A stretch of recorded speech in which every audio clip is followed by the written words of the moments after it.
ವೀಕ್ಷಕರೇ, ನಮ್ಮ ಕರ್ನಾಟಕ ಸುದ್ದಿಗೆ ಸ್ವಾಗತ. ನಾನು ಸವಿತಾ ತೊಟೆಯ. ಬೆಂಗಳೂರಿನ ಚಾಮರಾಜಪೇಟೆಯಲ್ಲಿ ಕರ್ಣ ಎಂಬ ಬಡ ವ್ಯಕ್ತಿಯ 2 ಹಸುಗಳ ಕೆಚ್ಚಲು ಕತ್ತರಿಸಿದ ಪ್ರಕರಣವನ್ನು ಖಂಡಿಸಿ ತುಮಕೂರು ಗ್ರಾಮಾಂತರ ಬಿಜೆಪಿ ಶಾಸಕ ಬಿ ಸುರೇಶ್ ಗೌಡ ಅವರು ತಮ್ಮ ಬೆಂಬಲಿಗರೊಂದಿಗೆ ಹೆಗ್ಗೆರೆಯ ಗೃಹ ಸಚಿವರ ಮನೆಗೆ ಸಗಣಿ ಬಳಿದು ಪ್ರತಿಭಟನೆ ನಡೆಸಿದ್ದಾರೆ.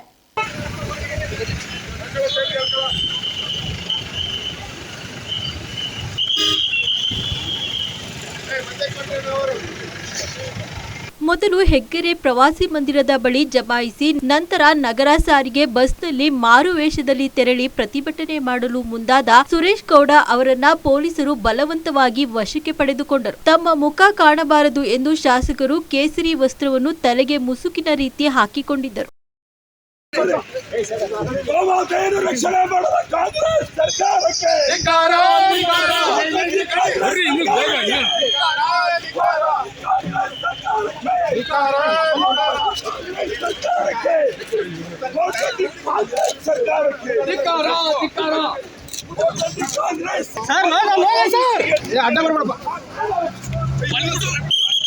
ಕಾಮಧೇನು ಮತ್ತು ಕಲ್ಪವೃಕ್ಷವನ್ನು ಹಿಂದೂಗಳ ದೇವತೆಗಳ ಹಾಗೆ ಪೂಜಿಸಿಕೊಂಡು ಬಂದಿದ್ದಾರೆ. ಆದರೆ ಅಂತ ಗೋವಿನ ಕೆಚ್ಚಲು ಕುಯ್ಯುವಂತಹ ಮನಸ್ಥಿತಿಯನ್ನು ಸಿದ್ದರಾಮಯ್ಯ ಅವರ ನೇತೃತ್ವದ ಸರ್ಕಾರ ಹುಟ್ಟುಹಾಕಿದೆ. ಏನು ಮಾಡಿದರೂ ನಡೆಯುತ್ತದೆ ಎನ್ನುವಂತಹ ಕಾಲಘಟ್ಟವನ್ನು ಈ ಸರ್ಕಾರ ಸೃಷ್ಟಿಸಿದೆ ಎಂದು ಅವರು ಕಿಡಿಕಾರಿದರು.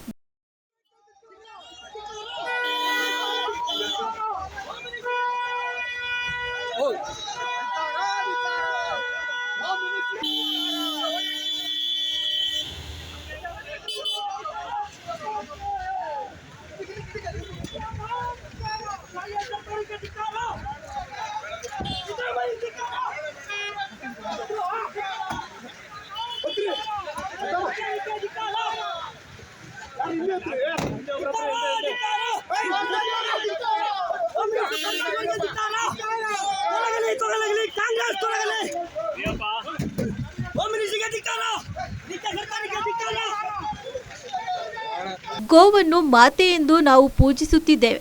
ಅಂತ ಗೋವಿನ ಕೆಚ್ಚಲನ್ನು ಕೊಯ್ದು ದುಷ್ಕೃತ್ಯವನ್ನ ಯಾವನೋ ಒಬ್ಬ ತಲೆಕೆಟ್ಟವನ ತಲೆಗೆ ಕಟ್ಟಿ ಈ ಸರ್ಕಾರ ಕೈ ತೊಳೆದುಕೊಂಡಿದೆ. ಇಂಥ ಘಟನೆ ನನ್ನ 4 ದಶಕಗಳ ರಾಜಕೀಯ ಜೀವನದಲ್ಲಿ ಎಂದೂ ನಡೆದಿರಲಿಲ್ಲ. ಆ ಗೋವಿನ ಒದ್ದಾಟವನ್ನು ಕಂಡು ನನ್ನ ಕರುಳು ಕಿವಿಚಿದಂತೆ ಆಗಿದೆ. ಆ ಹಸು ಎಷ್ಟು ನೋವು ಸಹಿಸಿಕೊಂಡಿರಬಹುದು. ಅದರ ಸಂಕಟ ಈ ಸರ್ಕಾರಕ್ಕೆ ಶಾಪವಾಗಿ ಕಾಡಲಿದೆ ಎಂದು ಅವರ ಪ್ರಕಟಣೆಯಲ್ಲಿ ಎಚ್ಚರಿಸಿದ್ದಾರೆ.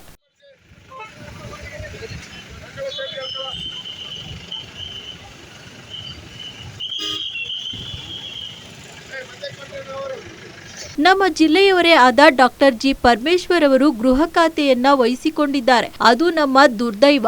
ಬೆಳಗಾವಿಯಲ್ಲಿ ಪಂಚಮಸಾಲಿ ಹೋರಾಟಗಾರರ ವಿರುದ್ಧ ಪೊಲೀಸರು ಲಾಠಿ ಬೀಸಿದ್ದನ್ನು ಸಮರ್ಥಿಸಿಕೊಂಡ ಅವರಿಗೆ ಮತ್ತೇನು ಮುತ್ತು ಕೊಡಬೇಕಿತ್ತ ಎಂದು ಸಚಿವರು ಕೇಳಿದರು. ಈಗ ಗೋವಿನ ಕೆಚ್ಚಲನ್ನು ಕುಯ್ದ ವ್ಯಕ್ತಿಗೆ ಅವರು ಮುತ್ತು ಕೊಟ್ಟು ತಮ್ಮ ಅಲ್ಪಸಂಖ್ಯಾತರ ತುಷ್ಟೀಕರಣವನ್ನು ಮುಂದುವರಿಸಬಹುದು ಎಂದು ಶಾಸಕರು ಆಕ್ರೋಶ ವ್ಯಕ್ತಪಡಿಸಿದ್ದಾರೆ.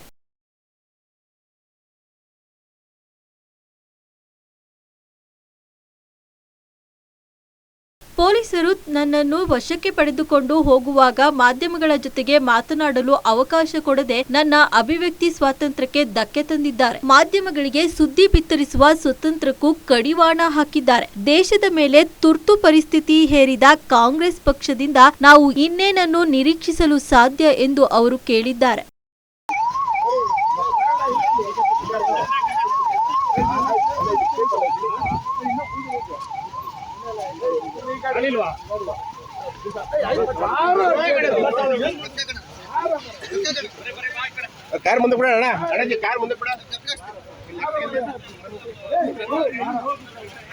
ಈ ಹೋರಾಟವನ್ನು ನಮ್ಮ ಪಕ್ಷ ತಾರ್ಕಿಕ ಕೊನೆಯವರೆಗೆ ಮುಟ್ಟಿಸುವ ತನಕ ಕೈ ಬಿಡುವುದಿಲ್ಲ ಎಂದು ಅವರು ಎಚ್ಚರಿಸಿದ್ದಾರೆ.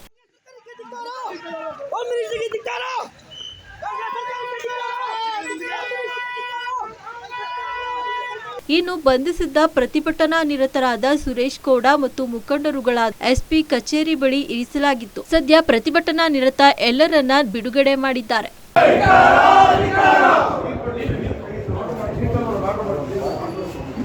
ಶಿರಾ ತಾಲೂಕಿನ ಕಳ್ಳಂಬೆಳ್ಳ ಹೋಬಳಿಯ ಶಿರದಾಡು ಉದ್ಭವಮೂರ್ತಿ ಶ್ರೀ ಗಂಗಾಧರೇಶ್ವರ ಸ್ವಾಮಿಯ 3ನೇ ವರ್ಷದ ರಥೋತ್ಸವ ಕಾರ್ಯಕ್ರಮ ಅದ್ದೂರಿಯಾಗಿ ಆಚರಣೆ ಮಾಡಲಾಯಿತು.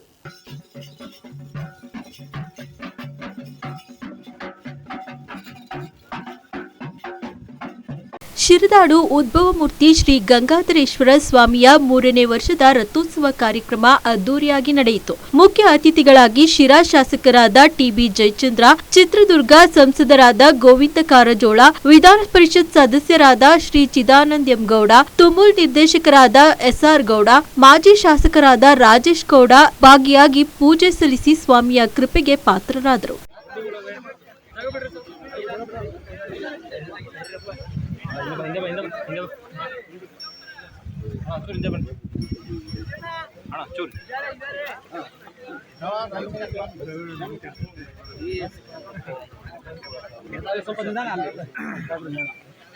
ಈ ವೇಳೆ ಚಿತ್ರದುರ್ಗ ಸಂಸದರಾದ ಗೋವಿಂದ ಕಾರಜೋಳ ಮಾತನಾಡಿ, ದೇವಾಲಯದ ರಸ್ತೆ ದುರಸ್ತಿಗೆ ಶಾಸಕ ಜಯಚಂದ್ರ ಅವರಿಗೆ ಅರ್ಜಿ ಕೊಟ್ಟು ರಸ್ತೆ ದುರಸ್ತಿ ಮಾಡಿಸಿ ನಂತರ ಡಾಂಬರ್ ರಸ್ತೆ ಮಾಡಿಸೋಣ ಎಂದರು. ತೇರಿನ ಮನೆ ನಿರ್ಮಾಣಕ್ಕೆ ಕಡಿಮೆ ಬಂದ ಹಣವನ್ನ ಪಿಎಂ ಗ್ರಾಂಟ್ ನಲ್ಲಿ ಮಂಜೂರು ಮಾಡುತ್ತೇನೆ ಎಂದರು. ಈಗಾಗಲೇ ಅನೇಕ ವಿಚಾರಗಳನ್ನ ನಮ್ಮೆಲ್ಲರ ಮುಂದೆ ತಾವು ಇಟ್ಟಿದ್ದೀರಿ ಮತ್ತು ಈ ಕ್ಷೇತ್ರದ ಶಾಸಕರಾದ ಮಾನ್ಯ ಶ್ರೀ ಜಯಚಂದ್ರ ಅವರು ವಿದ್ಯುತ್ ದೀಪದ ಬಗ್ಗೆ, ಕುಡಿಯುವ ನೀರಿನ ವ್ಯವಸ್ಥೆ ಬಗ್ಗೆ ಸಾಕಷ್ಟು ಮಾಡಿದ್ದಾರೆ. ಬಹಳ ಮಹತ್ವದ್ದು ತಾವು ಇನ್ನೊಂದು ಕೇಳಿದ್ದು ರಸ್ತೆ ಕೇಳಿದ್ರೆ, ಡಾಂಬರ್ ರಸ್ತೆ ಕೇಳಬೇಡ್ರಿ ಚಿದಾನಂದ ಎಸ್.ಆರ್. ಗೌಡ್ರ. ನಿಮ್ಮ ಪಂಚಾಯತಿಯಲ್ಲಿನ ಒಂದು NREG ಒಳಗೆ ರಸ್ತೆ ನಿರ್ಮಾಣ ಮಾಡಲಿಕ್ಕೆ ಜಯಚಂದ್ರ ಅಣ್ಣವ್ರಿಗೆ ಒಂದು ಅರ್ಜಿ ಕೊಡಿ. ದಯವಿಟ್ಟು ತಾವು ಒಂದು ಅರ್ಜಿ ಕೊಡಿ. ಈ ದೇವಸ್ಥಾನದ ಮಂಡಳಿಯವರು ಮೊದಲದು ಪರ್ಮಿಷನ್ ಆಗಲಿ, ರೋಡರೇ ಪರ್ಮಿಷನ್ ಆಗಲಿ, ಆಮೇಲೆ ಮುಂದೆ ಡಾಂಬರ್ ರಸ್ತೆಗೆ ಹೋಗೋಣ. ಒಮ್ಮೆಲೆ ಡಾಂಬರ್ ರಸ್ತೆ ಆಗೋದಿಲ್ಲ ಅದು. ಈಗ ಹಣಕಾಸಿನ ಸಮಸ್ಯೆ ತಮಗೂ ಗೊತ್ತಿದೆ, ನಮಗೂ ಗೊತ್ತಿದೆ, ಎಲ್ಲರಿಗೂ ಗೊತ್ತಿದೆ. ಅದಕ್ಕೆ NREG ಒಳಗೆ ಒಂದು ರಸ್ತೆ ಮಾಡಲಿಕ್ಕೆ ಗ್ರಾಮ ಪಂಚಾಯತಿ ಯಾರು ಬರ್ತಾರ PDO ಮತ್ತು ಚೇರ್ಮನ್ಗೆ ಹೇಳಿ, ಇಂಜಿನಿಯರ್ಗೆ ಹೇಳಿ ಒಂದು ಎಸ್ಟಿಮೇಟ್ ಮಾಡಿಸಿ ಅದನ್ನು ಅವ್ರು ಹೇಳ್ತಾರೆ. ಜಯಚಂದ್ರ ಅಣ್ಣ ಅವ್ರು ಹೇಳ್ತಾರೆ ಮತ್ತು ಚಿದಾನಂದ ಗೌಡ್ರು ಹೇಳ್ತಾರೆ, ನಾನು ಹೇಳ್ತೇನೆ. ಎಲ್ಲರೂ ಹೇಳಿ ಅದನ್ನು ಮಾಡಿಸೋನು. ಮುಂದೆ ಸಾರಿ ಬರುವಾಗ ಇಷ್ಟು ತೊಂದರೆ ಆಗೋದು ಬೇಡ. ಯಾಕಂದ್ರೆ ಈಗ ಬರಬೇಕಾದ್ರೆ ಎದುರಿಗೆ ಗಾಡಿ ಬಂದರೆ ಹೋಗ್ಲಿಕ್ಕೆ ಸಾಧ್ಯ ಇಲ್ಲ, ಆ ರೀತಿ ಆಗಿತ್ತು. ಅದಕ್ಕೆ ಅದನ್ನು ಮಾಡೋಣ. ಮತ್ತು ಇವತ್ತೇನು ಭೂಮಿ ಪೂಜೆ ಮಾಡಿಸಿದರೆ ತೇರಿನ ಮನೆ ಆಗಬೇಕು ಒಂದು ಶಬ್ದಾಗೋಣ ಅಂತ. ಅದಕ್ಕೆ ಇನ್ನಷ್ಟು ಎಷ್ಟು ಕಡಿಮೆ ಬೀಳ್ತದೆ ಆ ಹಣವನ್ನು ನನ್ನ MP ಗ್ರಾಂಟ್ನಲ್ಲಿ ಕೊಡ್ತೇನೆ. ಅದಕ್ಕಿಂತಲೂ ಹೆಚ್ಚಿಗೆ ಏನು ಕೊಡಲಿಕ್ಕೆ MP ಗಳಿಗೆ ಸಾಧ್ಯ ಇಲ್ಲ. ಯಾಕಂದ್ರೆ ರಾಜ್ಯ ಸರ್ಕಾರದಲ್ಲಿ ನಮ್ಮ ಹಿರಿಯ ನಾಯಕರಿದ್ದಾರೆ, ಜಯಚಂದ್ರಣ್ಣವರು, ಅವರು ಮಾಡ್ತಾರೆ. ಮತ್ತು ನಾನು ಅವ್ರ ಜೊತೆಯಲ್ಲಿ ಕೈ ಜೋಡಿಸ್ತೀನಿ. ಏನು ಮಾಡ್ಲಿಕ್ಕೆ ಸಾಧ್ಯದ ಸಹಾಯ ಸಹಕಾರ ಅವ್ರನ್ನ ಮುಂದಿಟ್ಕೊಂಡು, ಚಿದಾನಂದ ಗೌಡ್ರನ್ನ ಮುಂದಿಟ್ಕೊಂಡು ಇಲ್ಲಿ ಅಭಿವೃದ್ಧಿ ಪಡಿಸ್ಲಿಕ್ಕೆ ನನ್ನ ಸಂಪೂರ್ಣ ಬೆಂಬಲ ಮತ್ತು ಸಹಕಾರ ಅದ ಅಂತೇಳಿ ಸಂದರ್ಭದೊಳಗೆ ಹೇಳಿ, ಭಾಳ ಪ್ರೀತಿ, ವಿಶ್ವಾಸ, ಗೌರವದಿಂದ ನಮ್ಮನ್ನೆಲ್ಲ ಕರೆದು ಈ ಕಾರ್ಯಕ್ರಮದಲ್ಲಿ ಭಾಗವಹಿಸ್ಲಿಕ್ಕೆ ಅವಕಾಶ ಮಾಡಿಕೊಟ್ಟಿದ್ರಿ.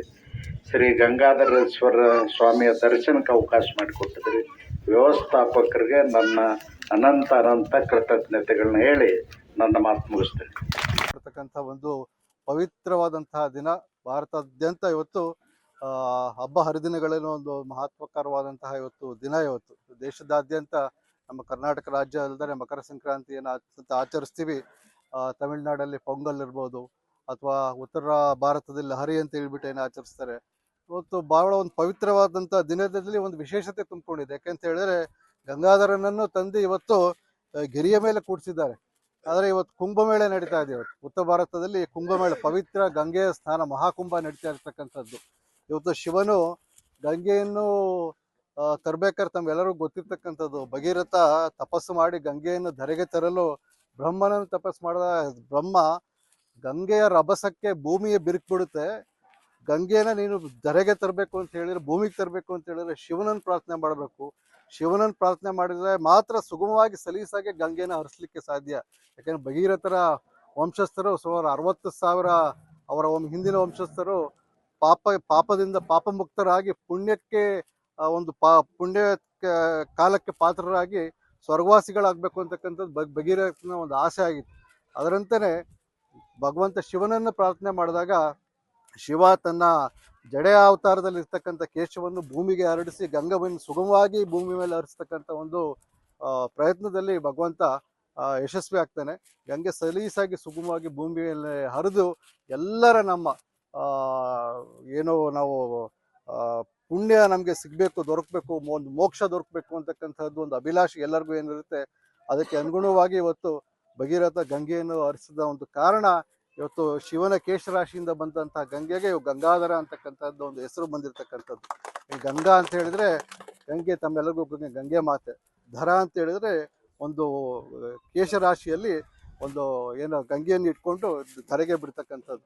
ಅದಕ್ಕೆ ಒಂದು ಇವತ್ತು ಪವಿತ್ರವಾದಂತ ದಿನ. ನಂತರ ಶಾಸಕ ಟಿಬಿ ಜಯಚಂದ್ರ ಮಾತನಾಡಿ, ನಾನು 10 ವರ್ಷದಿಂದ ಈ ದೇವಾಲಯಕ್ಕೆ ಬರುತ್ತಿದ್ದೇನೆ. ಮೂಲಭೂತ ಸೌಕರ್ಯ ನೀಡಿದ ಮೇಲೆ ದೇವಾಲಯ ಪ್ರಸಿದ್ಧಿ ಆಯಿತು. ಇನ್ನಷ್ಟು ಸೌಲಭ್ಯ ಬಯಸಿದ್ದೀರಿ, ಖಂಡಿತ ನನ್ನ ಸಹಕಾರವಿದೆ. ಈ ಕ್ಷೇತ್ರ ಬಹಳ ಪ್ರಶಾಂತವಾಗಿದ್ದು ಮುಂದಿನ ದಿನದಲ್ಲಿ ಒಂದು ಯಾತ್ರಾ ಕ್ಷೇತ್ರವಾಗಲಿದೆ ಎಂದು ತಿಳಿಸಿದರು.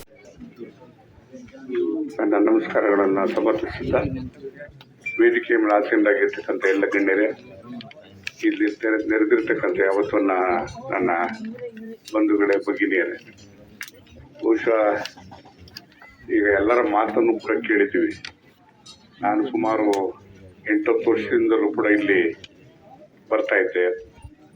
ಇದಕ್ಕೆ ಮೂಲಭೂತ ಸೌಕರ್ಯ ಆಗಿರ್ತಕ್ಕಂಥ ನೀರು ಮತ್ತು ವಿದ್ಯುತ್ ಶಕ್ತಿ ಇವೆಲ್ಲದೂ ಕೂಡ ಕೊಟ್ಟ ಮೇಲೆ ಇದು ಸ್ವಲ್ಪ ಪ್ರಸಿದ್ಧಿ ಆಯಿತು. ಈಗ ಅನೇಕ ಬಯಕೆಗಳಿದೆ, ಗೋಶಾಲೆ ಆಗಬೇಕು, ಇನ್ನೊಂದು ಆಗಬೇಕು ಅಂತಕ್ಕಂಥದ್ರ ಬಗ್ಗೆ ನೋಡಿ ಪರಿಶೀಲನೆ ಮಾಡ್ತೀನಿ. ಇದು ಯಾಕೆಂದರೆ ಈಗ ಒಂದು ದೊಡ್ಡ ಪ್ರಾಬ್ಲಮ್ ಅಂದರೆ ಇದು ಎಲ್ಲದಕ್ಕೂ ದೂರ, ಬಟ್ ಇಲ್ಲಿ ಬಂದು ಹೋಗೋದಕ್ಕೆ ಭಾಳ ಚೆನ್ನಾಗಿರ್ತಕ್ಕಂಥ ಜಾಗನೇ ಆಗಿದೆ. ಒಂದು ಯಾತ್ರಾ ಸ್ಥಳ ಆಗ್ತಕ್ಕಂಥ ಎಲ್ಲ ಲಕ್ಷಣಕ್ಕೂ ಕೂಡ ಇದೆ. ಒಂದೊಂದು ದಿನ ಯಾತ್ರಾ ಸ್ಥಳಕ್ಕೂ ಕೂಡ ಆಗ್ಬೋದು. ಅದಕ್ಕೆ ದೇವಸ್ಥಾನ ಅಥವಾ ಇನ್ನೊಂದು ವಿಚಾರದಲ್ಲಿ ಕೂಡ ಹೆಚ್ಚಿನ ಸಹಕಾರ ಯಾವತ್ತೂ ಕೂಡ ನಂದು ಇದ್ದೇ ಇರ್ತದೆ. ಏನೇ ಇಲ್ದಿದ್ರು ಕೂಡ ನಂದೀಶಪ್ಪ ಅಂತೂ ಬಿಡೋದಿಲ್ಲ, ಒಂದು ಹೆಂಗಾರ ಮಾಡಿ ಏನಾರ ಮಾಡ್ಕೊಂಡ್ಬಿಡ್ತಾನೆ. ಹಾಗಾಗಿ ನಾನು ಯಾವತ್ತೂ ನಿನ್ನ ಈ ದೇವಸ್ಥಾನ ಪರವಾಗಿರ್ತೀನಿ. ಯಾವ ರೀತಿಯಾಗಿ ಕಾರ್ಯಕ್ರಮವನ್ನು ರೂಪಿಸ್ಬೋದು ಅಂತಕ್ಕಂಥದ್ದು ಕೂಡ ಯೋಚನೆ ಮಾಡ್ತೀನಿ ಅಂತಕ್ಕಂಥ ಮಾತು ಹೇಳಿ ನನ್ನ ಮಾತನ್ನು ಮುಗಿಸ್ತೇನೆ. ನಮಸ್ಕಾರ. ಶಿರಾದಡಿ ಒಂದು ಗ್ರಾಮಕ್ಕೆ ಏನು ಸೀಮಿತವಾಗಿ ಇದಿರ್ತಕ್ಕಂಥದ್ದಲ್ಲ. ಯಾಕೆಂದ್ರೆ ಶಿರಾದಡಿನವರು ಹೆಚ್ಚು ಈ ಭಾಗವನ್ನ ಅಭಿವೃದ್ಧಿ ಪಡಿಸ್ತಾ ಇದ್ದಾರೆ, ನಮ್ಮ ಗ್ರಾಮ ಹಿರಿಯರು ಎಲ್ಲರೂ ಸೇರಿ. ಆದ್ರೆ ಇಲ್ಲಿ ಬರ್ತಕ್ಕಂತ ಭಕ್ತಾದಿಗಳು ಸುಮಾರು ಸುತ್ತ ಒಂದು 15 ಹಳ್ಳಿಗಳಿಂದ ಬರ್ತಕ್ಕಂತ ಒಂದು ಪ್ರದೇಶ. ಇದಕ್ಕೂ ಕೂಡ ಈ ಒಂದು ಜಾಗದ ಮಹಿಮೆಯನ್ನು ಬಹಳಷ್ಟು ಜನ ಇಲ್ಲಿ ಆಕರ್ಷಿತರಾಗ್ತಾ ಇದ್ದಾರೆ. ಇಲ್ಲಿನ ಶಾಲಾ ಮಕ್ಕಳು ಕೂಡ ಪ್ರತಿ ವರ್ಷಕ್ಕೊಮ್ಮೆ ಇಲ್ಲಿ ಬಂದು ಪಿಕ್ನಿಕ್ ರೀತಿಯಲ್ಲಿ ಬಂದು ಹೋಗ್ತಾ ಇದ್ದಾರೆ. ಸುತ್ತಮುತ್ತಲ ಎಲ್ಲ ಶಾಲೆಯ ಇವತ್ತು ಮಕ್ಕಳು ಕೂಡ ಬಂದು ಹೋಗ್ತಾ ಇದ್ದಾರೆ. ಒಂದ್ ರೀತಿ ಇಡೀ ತಾಲ್ಲೂಕಿಗೆ ಅತಿ ಎತ್ತರದಲ್ಲಿ ಪ್ರದೇಶದಲ್ಲಿ ಇರ್ತಕ್ಕಂಥದ್ದು, ಮತ್ತು ಒಂದ್ ರೀತಿ ಎಲ್ಲರೂ ಕೂಡ ಈ ಪ್ರದೇಶಕ್ಕೊಂದ್ಸರಿ ಬಂದು ಹೋಗಿ ಮತ್ತೊಂದ್ಸರಿ ಬರ್ಬೇಕು ಎಂಬ ಒಂದು ಕಲ್ಪನೆ ಇಟ್ಕೊಂಡು ಬರ್ತಕ್ಕಂಥ ಒಂದು ಅದೇನೋ ಒಂದು ಆಸಕ್ತಿನೇನೋ, ಆ ಒಂದು ದೇವರ ಮಹಿಮೆನೇನೋ ಈ ಕ್ಷೇತ್ರ ಅಷ್ಟು ಜನರನ್ನ ಪ್ರತಿ ವರ್ಷನೂ ಆಕರ್ಷಣವಾಗಿ ಇವತ್ತು ತನ್ನತ್ತ ಸೆಳೀತಾ ಇದೆ.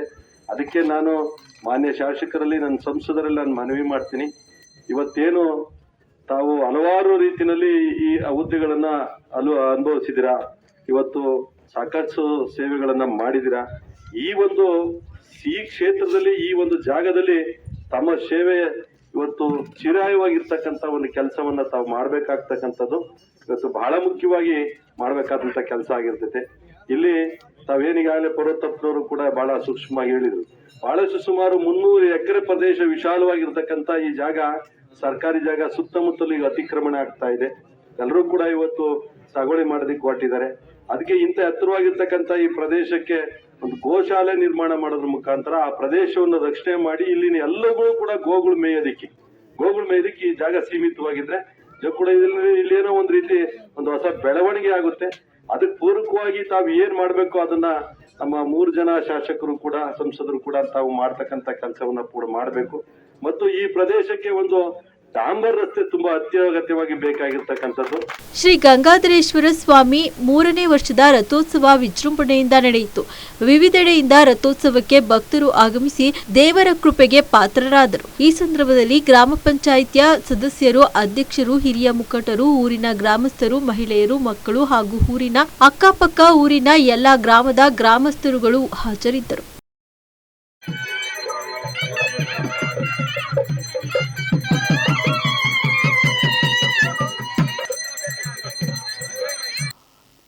ಮಾಜಿ ಮುಖ್ಯಮಂತ್ರಿ ಬಿಎಸ್ ಯಡಿಯೂರಪ್ಪ ಅವರ ವಿರುದ್ಧದ ಪೋಕ್ಸೋ ಪ್ರಕರಣದ ವಿಚಾರಣೆ ಕರ್ನಾಟಕ ಹೈಕೋರ್ಟ್ನಲ್ಲಿ ಇಂದು ನಡೆದಿದ್ದು, ಬಿಎಸ್ವೈ ಪರ ವಕೀಲರ ವಾದ ಮಂಡನೆಗೆ ಜನವರಿ 17ರಂದು ದಿನಾಂಕ ನಿಗದಿಪಡಿಸಲಾಗಿದೆ. ಪೋಕ್ಸೋ ಕಾಯ್ದೆ ಅಡಿಯಲ್ಲಿ ತನ್ನ ವಿರುದ್ಧ ದಾಖಲಾಗಿರುವ ಪ್ರಕರಣವನ್ನು ರದ್ದು ಮಾಡಬೇಕೆಂದು ಯಡಿಯೂರಪ್ಪ ಅವರು ಸಲ್ಲಿಸಿದ್ದ ಅರ್ಜಿಯ ವಿಚಾರಣೆ ಹೈಕೋರ್ಟ್ನಲ್ಲಿ ವಿಚಾರಣೆ ನಡೆದಿದ್ದು, ಹಿರಿಯ ವಕೀಲ ರವಿವರ್ಮ ಕುಮಾರ್ ನೇತೃತ್ವದ ಪ್ರಾಸಿಕ್ಯೂಷನ್ನಿಂದ ವಾದ ಇಂದು ಮುಗಿದಿದೆ. ನ್ಯಾಯಮೂರ್ತಿ ನಾಗಪ್ರಸನ್ನ ಅವರಿರುವ ಏಕಸದಸ್ಯ ನ್ಯಾಯಪೀಠವು ಈ ಪ್ರಕರಣದಲ್ಲಿ ಆರೋಪಿ ಬಿಎಸ್ ಯಡಿಯೂರಪ್ಪ ಅವರ ಪರ ವಕೀಲರ ವಾದಕ್ಕೆ ಜನವರಿ 17ರಂದು ದಿನಾಂಕ ನಿಗದಿ ಮಾಡಲಾಗಿದೆ. ವಿಚಾರಣೆಯಲ್ಲಿ ಯಡಿಯೂರಪ್ಪ ಖುದ್ದಾಗಿ ಹಾಜರಿರುವುದರಿಂದ ನೀಡಲಾಗಿದ್ದ ವಿನಾಯಿತಿಯನ್ನ ಹೈಕೋರ್ಟ್ ವಿಸ್ತರಣೆ ಮಾಡಿದೆ. ಹಿರಿಯ ವಕೀಲ ಸಿವಿ ನಾಗೇಶ್ ಅವರು ಯಡಿಯೂರಪ್ಪ ಪರ ವಾದ ಮಂಡಿಸಲಿದ್ದಾರೆ.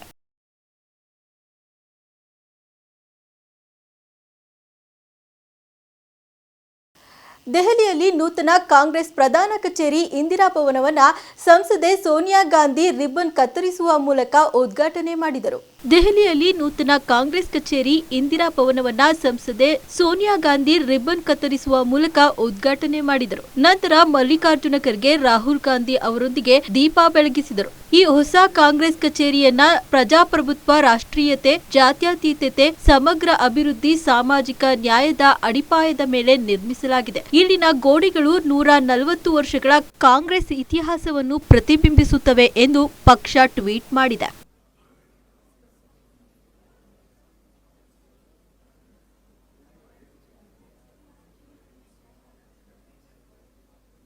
ಕಾಂಗ್ರೆಸ್ ಪಕ್ಷದ ನೂತನ ಕಚೇರಿ ಇಂದಿರಾ ಭವನದ ಉದ್ಘಾಟನಾ ಕಾರ್ಯಕ್ರಮದಲ್ಲಿ ಡಿಸಿಎಂ ಡಿಕೆ ಶಿವಕುಮಾರ್ ಭಾಗಿಯಾಗಿ ಕಚೇರಿಯನ್ನ ಶ್ಲಾಘಿಸಿದರು.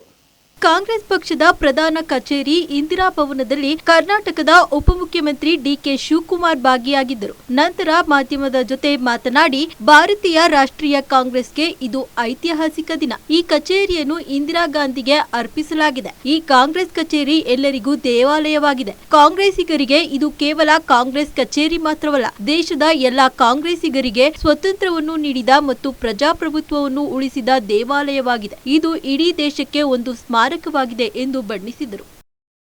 This is a very historic day for the Indian National Congress. 100 years of Mahatma Gandhiji's taking over as 1 minute, you wait. This is a very historic day for the Congress party. 100 years after Mahatma Gandhiji taking over the leadership of the Indian National Congress for the freedom struggle, this office has been dedicated in the name of Srimati Indira Gandhi. This is called the Indira Gandhi Bhavan. This is not only a Congress office. This is a temple for all congressmen in the country who saved this, who gave independence and saved democracy. So, in every floor, from the history from 1985 till 2005, every important pictures also has been shown like an exhibition. We have a separate meeting hall for all the frontal organizations, the working committee, general secretaries, and everything has been accommodated, and offices for the 2 LOPs also, including the chairpersons. Everything offices has been provided here. A unique office has been built. So it will be a monumental building for the entire country. So a message has been given by my ACC president to build offices like such type, even in a small way throughout the country. As far as Karnataka is concerned, we have got a direction to build 100 Congress office in 100 years of Gandhiji's celebration. We are already on the job. Next year we wanted to, next month we wanted to lay the foundation. So we are very proud to be on this moment.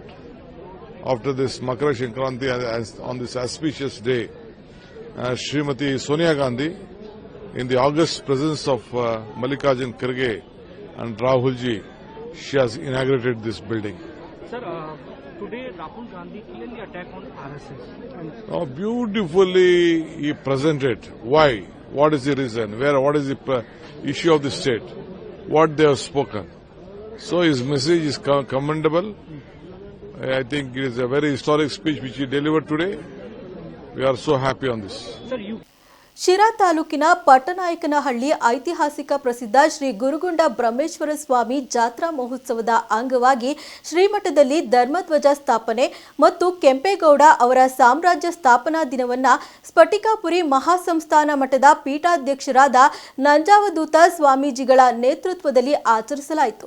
ನೂರಾರು ಭಕ್ತರು ಈ ಕಾರ್ಯಕ್ರಮದಲ್ಲಿ ಉಪಸ್ಥಿತರಿದ್ದರು.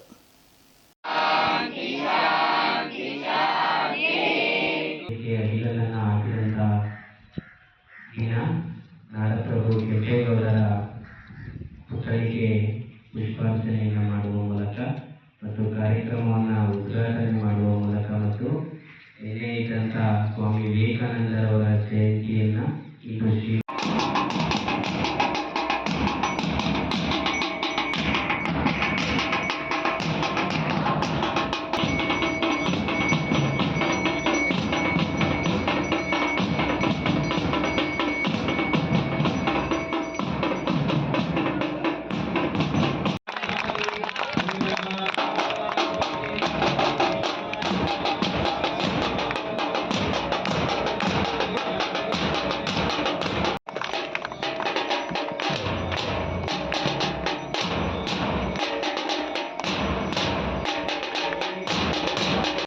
ಕಟ್ಟಿಕೊಂಡು ಅರಮನೆಗಳನ್ನು ಸ್ಥಾಪನೆ ಮಾಡಿಕೊಂಡು ಐಷಾರಾಮದ ಜೀವನವನ್ನು ಬಾಳಲಿಲ್ಲ. ಅವರು ಕೆರೆಕಟ್ಟೆಗಳನ್ನು ಕಟ್ಟಿದ್ರು, ರೈತರಿಗೆ ನೀರು ಕೊಡುವಂತ ಕೆಲಸವನ್ನು ಮಾಡಿದ್ರು, ನೂರಾರು ಗೋಶಾಲೆಗಳನ್ನು ತೆಗೆದು ಗೋವುಗಳನ್ನ ಉಳಿಸುವಂತ, ಗೋವಿನ ವಿಶೇಷ ತಳಿಗಳನ್ನು ಅಭಿವೃದ್ಧಿಪಡಿಸುವಂತ ಕೆಲಸ ಮಾಡಿದ್ರು. ನೂರಾರು ಗುರುಕುಲಗಳನ್ನ ತೆಗೆದು ಅಲ್ಲಿ ದೇಶ ವಿದೇಶಗಳಿಂದ ಪಂಡಿತ ಮಹೋದಯರನ್ನ ಕರೆಸಿ ನಮ್ಮ ಮಕ್ಕಳಿಗೆ ಒಳ್ಳೆಯ ಶಿಕ್ಷಣ ದೊರೆಯುವಂತೆ 600-700 ವರ್ಷಗಳ ಹಿಂದೆನೆ ಮಾಡಿದ್ರು. ಧಾರ್ಮಿಕವಾಗಿ ನೂರಾರು ದೇವಾಲಯಗಳನ್ನು ಕಟ್ಟಿಸಿ ಅಳೆದು ಹೋಗ್ತಿದ್ದಂತ ಬಹಳ ಇತಿಹಾಸ ಪ್ರಸಿದ್ಧ ದೇವಾಲಯಗಳನ್ನ ಪುನರುದ್ಧಾರಗೊಳಿಸುವಂತ, ಪುನಶ್ಚೇತನಗೊಳಿಸುವಂತ, ಜೀರ್ಣೋದ್ಧಾರಗೊಳಿಸುವಂತ ಕೆಲಸವನ್ನು ಮಾಡಿದ್ರು. ನೂರಾರು ದೇವಸ್ಥಾನಗಳನ್ನ ಹೊಸದಾಗಿ ನಿರ್ಮಾಣ ಮಾಡಿದ್ರು. ಒಬ್ಬ ಮಹಾರಾಜ ತನ್ನ ರಾಜ್ಯವನ್ನ ಶೈಕ್ಷಣಿಕವಾಗಿ, ಧಾರ್ಮಿಕವಾಗಿ, ಆರ್ಥಿಕವಾಗಿ, ಆಧ್ಯಾತ್ಮಿಕವಾಗಿ ಶ್ರೀಮಂತಗೊಳಿಸುವಂತ ಹೊಣೆಗಾರಿಕೆಯನ್ನು ಹೊರಬೇಕಾಗ್ತದೆ. ಅಂತ ಒಂದು ಸರ್ವಾಂಗೀಣ ದೃಷ್ಟಿಕೋನವನ್ನು ಹೊಂದಿದ್ದಂತ ಮಹಾರಾಜರು ನಮ್ಮ ನಾಡಿನಲ್ಲಿದ್ರು ಅನ್ನುವಂಥದ್ದೇ ನಮಗೆ ಹೆಮ್ಮೆ. ನಾಲ್ವಡಿ ಕೃಷ್ಣರಾಜ ಒಡೆಯರು. ಪ್ರಧಾನಿ ನರೇಂದ್ರ ಮೋದಿ ಇಂದು ಮುಂಬೈನ ನೌಕಾನೆಲೆಯಲ್ಲಿ ಐಎನ್ಎಸ್ ಸೂರತ್, ಐಎನ್ಎಸ್ ನೀಲ್ಗಿರಿ ಮತ್ತು ಐಎನ್ಎಸ್ ವಾಕ್ಷೀರ್ ಎಂಬ 3 ಯುದ್ಧ ನೌಕೆಗಳನ್ನು ದೇಶಕ್ಕೆ ಸಮರ್ಪಣೆ ಮಾಡಿದರು. ಈ 3 ಯುದ್ಧ ನೌಕೆಗಳು ರಕ್ಷಣಾ ಕ್ಷೇತ್ರದಲ್ಲಿ ದೇಶ ಜಾಗತಿಕ ನಾಯಕ ಆಗುವ ನಿಟ್ಟಿನಲ್ಲಿನ ನಮ್ಮ ಪ್ರಯತ್ನಕ್ಕೆ ಬಲ ತುಂಬಲಿದೆ. ಸ್ವಾವಲಂಬಿ ರಕ್ಷಣಾ ವಲಯವನ್ನ ನಿರ್ಮಿಸಲು ಭಾರತದ ಬದ್ಧತೆಯನ್ನು ಇದು ಒತ್ತಿ ಹೇಳುತ್ತದೆ ಎಂದು ಪ್ರಧಾನಿಗಳು ಬಣ್ಣಿಸಿದ್ದಾರೆ. ಈ ಕಾರ್ಯಕ್ರಮದಲ್ಲಿ ರಕ್ಷಣಾ ಸಚಿವ ರಾಜನಾಥ್ ಸಿಂಗ್, ಮಹಾರಾಷ್ಟ್ರ ರಾಜ್ಯಪಾಲ ಸಿಪಿ ರಾಧಾಕೃಷ್ಣನ್, ಮುಖ್ಯಮಂತ್ರಿ ದೇವೇಂದ್ರ ಫಡ್ನವೀಸ್ ಮತ್ತು 2 ಉಪಮುಖ್ಯಮಂತ್ರಿಗಳಾದ ಏಕನಾಥ್ ಶಿಂದೆ ಮತ್ತು ಅಜಿತ್ ಪವಾರ್ ಕೂಡ ಹಾಜರಿದ್ದರು.